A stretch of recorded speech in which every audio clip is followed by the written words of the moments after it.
The video clip you will see on the screen in a moment was released on Friday, July 25th by the IDF. It shows more than 950 truckloads of food bought and paid for by the United Nations and other humanitarian organizations. The food had been inspected and cleared by the IDF. It had passed through the border checkpoint at 2 locations in the northern part of the Gaza Strip, and it sat there on the staging ground for days, some of it for weeks. It sat rotting in the sun. Why? Well, because UN agencies and others refused to pick up and deliver it to the starving people of Gaza. That sounds crazy, yes? Well, it is. Propaganda? Don't listen to me. Look at the reports of any one of the dozens of international media who were taken by the IDF to see the truckloads of food on Friday, July 25th. On the screen now is the video footage taken by one of those journalists, Yotam Confino, a freelancer whose work has appeared in many international outlets, with biases from left to center to right. And he showed and told the world what he saw, facts, as did many others. We've included a radio interview that Confino did on Friday with the BBC after the filming of this footage. The link is in the podcast notes. Within hours of the IDF video that we opened with going viral, and the foreign press being shown the food, more than 100 truckloads were retrieved by the UN, and the pace continues, according to the IDF spokespeople. Hundreds of truckloads have been moved. The enthusiasm of Western media and governments to unquestioningly accept Hamas information while slicing and dicing any statement from Israel is peculiar, to say the least. And to be clear, I oppose so much about the way in which this war has been conducted and continues. But some things are just black and white. Here's one of those things. Hamas is a brutal Islamist death cult that glorifies martyrdom and has demonstrated for almost 20 years now that it does not care at all about the welfare of civilians under its control. But again, don't take my word for it. In the State of Tel Aviv and Beyond series on food security in Gaza, we speak with and source material from many perspectives, as many perspectives and people as would respond to our queries in a short time. In this episode, I speak with Rev Johnny Moore, the CEO of the Gaza Humanitarian Foundation. This is a Delaware-based NGO established in recent months with the full support of America and Israel. It is intended to provide aid to Gazans who need it. And for the 2 months it has been operating on the ground in the Strip, it has attracted more than its share of criticism and controversy. We get into it all with Johnnie Moore today. Johnnie Moore is fierce and focused and pulls no punches in our talk. The UN Secretary General Antonio Guterres, he refuses to meet with Johnny. So do other senior UN officials. I'm Vivian Bercovici, former Canadian ambassador to Israel. Let's do this. Friday, July 25th. It's about 4:30 in the afternoon in Israel, which makes it about 9:30 in the morning where you are, Reverend Johnny Moore. Thank you so much for joining State of Tel Aviv today. Thanks for having me. I was really pleased that I was able to get you, and especially at this moment. And I'm not that prescient. I didn't know how much this particular moment would hold. But things are really kind of coming to something of a head, and let's hope that leads to good places. But let's start from the beginning, as they say in the Bible. You have been at the helm of the Gaza Humanitarian Foundation for, it's 2 months now, correct? Yeah, just about 2 months. Okay. And I would say that probably to call it a tumultuous time would be the understatement of the century. Would you agree? Someone asked me how I would describe the disinformation that we fought. And I said it was basically it's like a state level disinformation campaign. It's like if you had, the United States or Russia or China or, one of the big world powers decide to just throw everything at something. And yeah, it's been tumultuous, not just because of that aspect to it, because of the complexity of operating in the Gaza Strip, because of trying to do something new. It's been an insane couple of months, and yet despite it all, we're pushing 100 million meals Wow. delivered in the Gaza Strip. But it's such an important job. So let's get into some of the guts of the food aid program, such as it is, because there's so much controversy, so much misinformation, disinformation. I frankly don't know the difference. I just work with truth and, untruth. I'm a simple girl. The point of the Gaza Humanitarian Foundation was to provide food to those who need it in the Gaza Strip.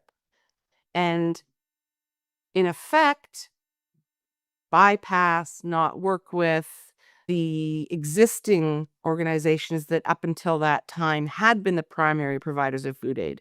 And those in particular would be UNRA, United Nations Relief Works Agency, World Food Program, I suppose, and other smaller organizations. Would you agree with the way in which I've characterized that, or would you modify my comment?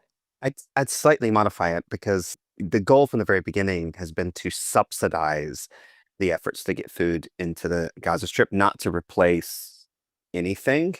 It's slightly different with UNRWA, perhaps because of the policy in Israel and in the United States related to UNRWA. I mean, in the United States, UNRWA is now under not just there are multiple cases working through our courts related to UNRWA, but the Department of Justice in the United States has actually issued an opinion that they don't believe that UNRWA it qualifies for international organizational immunity. So UNRWA is like in a bucket to itself. And even so with UNRWA, I mean, we keep saying if you have 1,000 trucks of food and the Israelis won't let it in, or we may not be able to collaborate with you directly, but we can deliver your food for sure. And so, our goal from the very beginning has been to collaborate, to subsidize, not to replace, but we have a red line. And the red line is that our food cannot be diverted by Hamas. And we've all seen, anybody that's watched this conflict has noticed these convoys of trucks that are being taken over by Hamas or Hamas-linked armed actors the moment they enter into the Gaza Strip. This has become normative. So we were designed to avoid that problem, which aside from prolonging this war, this problem also allows Hamas to further repress the people of Gaza. Our mission is not political. A lot of what I just said is observations, based upon, my own experience in the region. Our mission is really simple: feed as many people as we can, as quickly as we can. And so far, we've been able to help half of the people of Gaza, somewhere between 800,000 and a million beneficiaries. So I'm really glad that you made that correction, because what I'm allowing to seep into the way I asked it and framed it is my knowledge of course, the Israeli government's position with respect to UNRWA. And so your job, as you said it, your role as you see it, is to get food to as many people as possible. And you're not actively cutting anyone out, right? Exactly. In fact, every single day, I send a letter or someone on our staff issues a statement Yeah. begging the United Nations to let us help them get more food. I mean, right now, while we're talking, there are hundreds and hundreds of trucks of food from the UN, not outside of the Gaza Strip, inside actually sitting inside the Gaza Strip. The UN refuses to deliver. And so, we've been saying, like, if you can't do it, we'll do it for you. So, all right, you jumped ahead on me. I wanted to work up to that, but let's do it since we're there. There was a video that went somewhat viral in the circles in which we travel of 950 plus trucks loaded with food that have passed through the Israeli checks, that sit on the Gaza side of the border, have been cleared for delivery. The food has been ordered, my understanding is, by UNRWA and World Food Program, and there may be others. So I want to clarify this for the listeners because I live here and I've been confused as can be. So what happens is that they order the food supplies well in advance. It's brought into Israel. Israel checks the food to make sure it's actually food and not weapons and other prohibited or dual use materials. And once the inspection has occurred, the food is cleared and it passes through the border crossing into the Gaza Strip. And at that point, UNRWA, World Food Program, will come and retrieve the food supplies and take them for distribution throughout the Gaza Strip. Correct? Yeah, that's right. So they're staged. The food is staged Right. within the Gaza Strip. The problem is the UN's not doing anything. I mean, they're literally letting it sitting it rot. So, I mean, I've been hearing lots of stuff, especially in the last week. And as someone who lives here and I'm seeing these pictures and hearing these stories of starving people, that's my red line. I don't care. It's just too long for those of us who live here. It's too much. It's too long. It's too much suffering everywhere. And we're not getting good information about this. So, I understand, and your staff have sat down with the UN you can tell us for how long, what kind of frequency, and that they have not only refused to retrieve the food that they've bought and paid for and it's been cleared, but they've actually publicly been saying that they're not even talking to you guys. What's going on? What's going on, John? There are a lot of crazy things going on. So first of all, we were basically the whistleblowers on the aid sitting inside the Gaza Strip because we're in the Gaza Strip every single day. And we started noticing this and we started asking questions about this. And by the way, while we're talking here today, after we basically lit up the entire world saying like the UN is saying that there's a boycott on aid going into the Gaza Strip, that there's a blockade of aid going into the Gaza Strip. It's a lie. There are hundreds and hundreds and hundreds and hundreds of trucks of aid. There's enough food in the Gaza Strip to help the people that are in need because there is acute food insecurity in the Gaza Strip. Now, there's also disinformation mixed in that. We see photos from Yemen attributed to, but there is not enough food. There's profound food insecurity. We're every day saying we need more food and we need it. We need it in the Gaza Strip.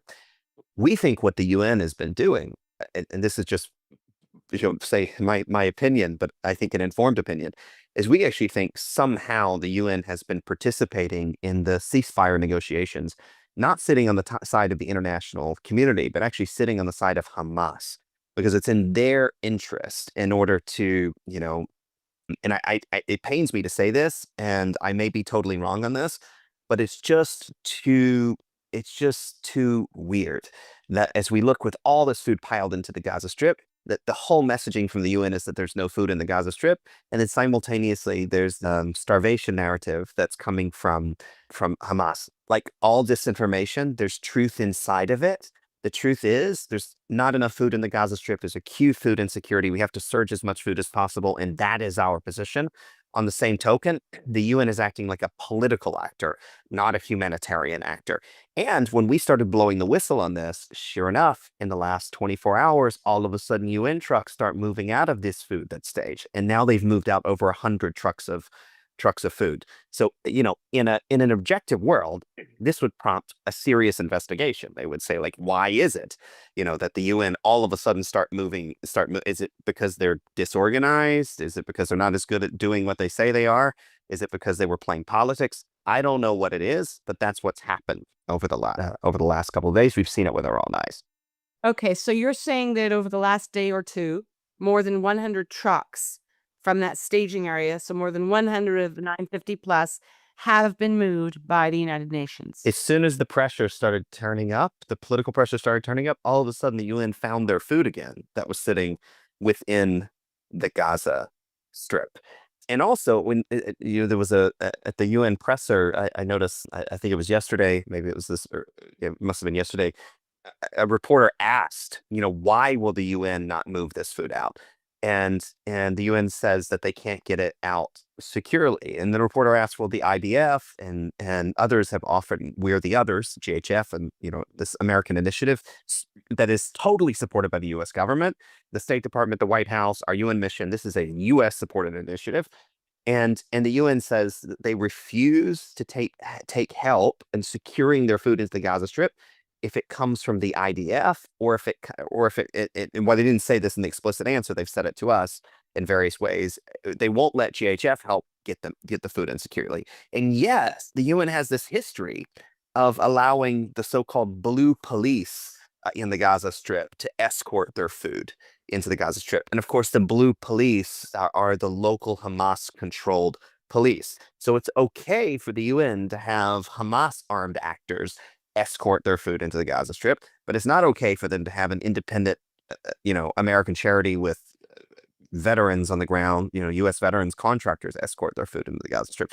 The UN is they're contradicting themselves in every direction, and we don't have time for any of this.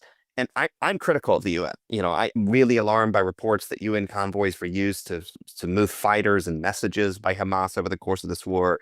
I think you can look at every conflict all around the world, and you can see how the existing humanitarian system prolonged the conflict and helped bad actors. But even despite all my criticisms, over and over and over again, including this very morning, right before we're speaking here, I sent another letter to the UN.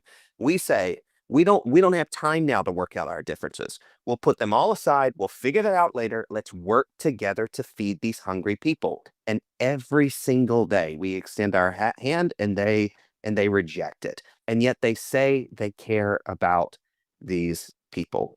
And I just become, frankly, more and more cynical that I actually think that a lot of these people aren't humanitarians anyhow. I think they're just plain old politicians. So when you say, and I'm glad you raised the letters too, your staff was very kind and sent the letter exchanges to me. And of course, I'll include them in the podcast notes where you are reaching out. So I know that you've had extensive engagement, shall we say, with UN leadership. And I believe that it was, I don't remember exactly when there was that terrible tragedy when 12 of your aid workers were killed by gunfire, one assumes Hamas gunfire, in the Gaza Strip. But please remind me when that occurred. And you wrote to the UN Secretary General, Antonio Guterres, immediately after that. Would you just recount for us very briefly, please, Johnny, what happened, when it was, and what you wrote to the Secretary General and what he did in response? At the beginning of June, like right after the beginning of our operations, Hamas found, murdered, and tortured others, by the way, of our local Gaza aid workers. They killed 12 of them. Then they took them to the Al Nasser hospital in Gaza. They piled them in front of the hospital along the deceased and the injured, and refused to allow them medical treatment to make an example of them. So I immediately wrote a letter to the Secretary General of the United Nations, requested a meeting to discuss our collaboration to help feed the hungry people of Gaza, and asked him to issue a public statement condemning Hamas's murder of our local Gaza aid workers. And it was radio silence for a long time. And then finally, I get an email back from his staff, and they make it clear that he doesn't have time to meet, and he delegated the meeting to Tom Fletcher, who's a senior humanitarian official in the United Nations. I get a letter from Tom Fletcher's staff saying his schedule is too busy to meet, and he delegated it further down into the organization. I wrote Tom Fletcher again just a few days ago, requesting one more time the opportunity to collaborate together, citing our concern about these aid trucks in the Gaza Strip that haven't been delivered, offering to deliver their aid for free. We'll take care of it. We'll get it there. People need the food. There are starving people in the Gaza Strip. There is food insecurity in the Gaza Strip. And so far, we haven't been able to get the meeting. They volunteer dialogue. Okay, but we don't have time for dialogue. Sometimes dialogue is a signal for let's all talk so we can do nothing and take the pressure off. We don't have time for any of that. And in fact, our position, as critical as we have been of the UN, and as critical as they are of us, is to put all of that aside, and let's get in the trenches and help save people together now. We can work out our differences later on. But instead of acting like humanitarian actors, I'm afraid the whole UN system is they're just all behaving like politicians. So put aside our issues and get the food to the mouths that need it is the bottom. What could be more important than that? Like, that's their job. That's our job. That's all we want to do. Like, and is the UN going to argue over the nuances of international humanitarian law, which, by the way, we comply with entirely? Okay, we were designed for this purpose. But they want to argue over the nuances of international humanitarian law on the backs of starving children in Gaza. We're not willing to do that. And so what we do is we show up every day and we just keep feeding people. So I want to now go back in time to when you first started the operation. And there are certain things that were put in place and certain things that were not put in place that I think were problematic. Number one is you had there was confusion initially. Are there two distribution sites? Are there four? Very shortly after launch, you landed on four. I believe there were one or two in the south, one central, and maybe one in the north. Not sure about that. You have four altogether. Where are they located? Yeah. So at the beginning, and I'll talk about the sort of chaotic scenes in a moment, but right now we have five things going on. So we have four distribution sites, three that are in walking proximity to about 1 million people who are in the south already. One site in the north or in the middle of the Gaza Strip. That's the fourth site. So three in the south, one in the center, and then we have a community distribution effort to take food to particularly to vulnerable people more deeply into the Gaza Strip and including into the north of Gaza Strip. Our plan is to have 8 sites, including sites in the north of the Gaza Strip. Unfortunately, we haven't been able to expand because of resources and because of the disinformation and political issues and all of this. But the plan has always been from the very beginning, to help absolutely everyone. At the beginning, when we first started operating, I mean, the food insecurity was most evident by the desperation of the people to get to our food. But also, it wasn't just that. It's that because the UN opposed us and because Hamas threatened people for getting food from our sites, I think a lot of the people that we were serving, the beneficiaries that we were serving, didn't know if we would show up the next day. And so they were just desperate to get what they could. And one of the mandates I gave very early on is we have, as much as possible, and there are extenuating circumstances, but as much as possible, we have to be there every single day. And so when the 12-day war was happening, when the first missiles started flying in Israel, we surged additional food into the Gaza Strip after midnight that night because we weren't sure what would happen. And then every single day during that war, we continued operating. The UN didn't even try to operate. We continued operating. We kept serving people because we wanted to signal to these people that we would not be intimidated by the UN, not be intimidated by Hamas. We were there for them. And with consistency, we've seen some of the chaos, because it is chaotic in the Gaza Strip, but it's chaotic for everybody. When you see one of the rare WFP trucks that makes it in the strip, and you see people piling and grabbing and getting everything they can. These are terrible sites, but they're sites that are indicative of the scale of the problem, and they should motivate all of us to do more. But the UN won't do it with us. Hopefully, that'll change. Before I let you go, Johnny, I wanted to touch on very briefly one important issue, and that is security. I know that your job is to get the food up, but you're also working with a U.S. company that is providing security at a humanitarian food site. And there have been rounds of live ammo. I'm very unclear as to whose ammunition it is. Is it Hamas? Is it IDF? Is it private security people? What can you tell me to help clarify what's going on? Why are I'll be as clear as possible. Not a single person has been shot at our distribution sites. Not one. Okay. There have been people that have died over the course of our operation in the Gaza Strip seeking aid. Most of those people have died in proximity to UN distribution sites. There have been a couple of incidents that took place within 1 kilometer or 2 kilometers outside of our distribution sites. There had been circumstances that involved the IDF, and the IDF is transparent about that. They investigate it. We try to find out what happened. We demand that they adjust the humanitarian corridor, all of these things. But as best as we can tell, there have been far more limited circumstances involving the IDF than there have been involving Hamas. Hamas, and this is the story no one reports, Hamas has intentionally killed probably hundreds of people in order to misattribute those casualties either to the IDF or to GHF, and it fits a pattern. So over the course of the entire war, Hamas, their health ministry or the media office releases a casualty number every day. And that casualty number doesn't distinguish between civilians and militants. Everyone knows that. But what happened when we started operating is they started attributing sometimes all of the casualties to happening within GHF sites, which was just a total fabrication, a lie.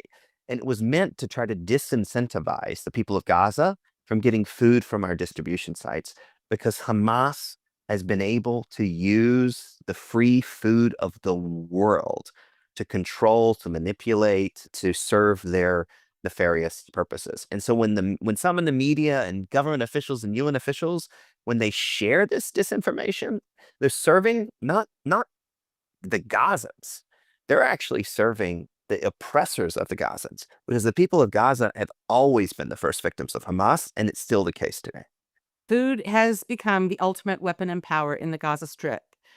Reverend Johnny Moore, thank you so much for doing the heavy lifting on this really important and beyond difficult task. The world appreciates your efforts. I certainly do. And thank you for taking so much time to clarify these really important issues. My listeners and readers have been asking for it. That was just really helpful. Thank you so much. Thank you. Have a good day. Thanks, as always, for being here. Coming tomorrow, we speak with a senior fellow with the Atlantic Council, Ahmed Al-Khatib, a Gaza native who now lives in the U.S. and has devoted his professional life since October 7th to assisting Gazans. He also openly loathes Hamas, which takes tremendous courage. You may wish to listen to an interview we did recently with Ahmed, which we've included in the podcast notes.